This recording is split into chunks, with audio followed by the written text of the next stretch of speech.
And when the woman saw that the tree was good for food, and that it was pleasant to the eyes, and a tree to be desired to make one wise, she took of the fruit thereof, and did eat, and gave also unto her husband with her, and he did eat. Genesis 3 verse 6. And when the woman saw that the tree was good for food,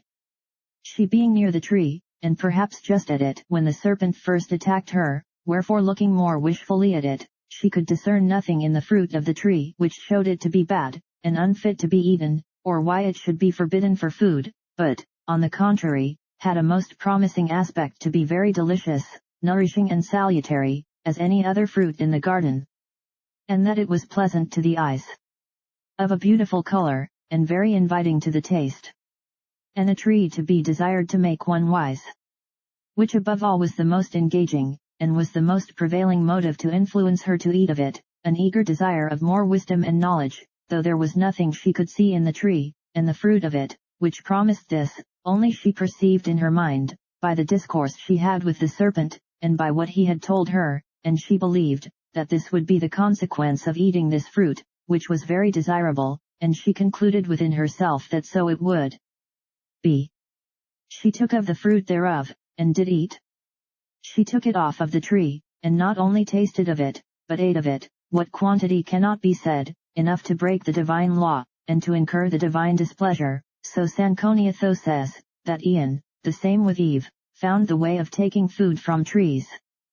And gave also to her husband with her, that he might eat as well as she, and partake of the same benefits and advantages she hoped to reap from hence, for no doubt it was of good will, and not ill will, that she gave it to him, and when she offered it to him, it is highly probable she made use of arguments with him, and pressed him hard to it, telling him what delicious food it was, as well as how useful it would be to him and her.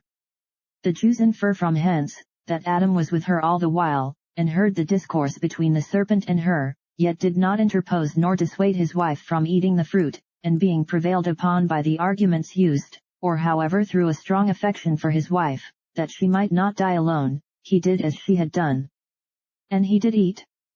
On which an emphasis may be observed, for it was upon his eating the fate of his posterity depended, for not the woman but the man was the federal head, and he sinning, all his posterity sinned in him, and died in him. Through this offense judgment came upon all to condemnation, all became sinners, and obnoxious to death. Romans 5 verse 12-19.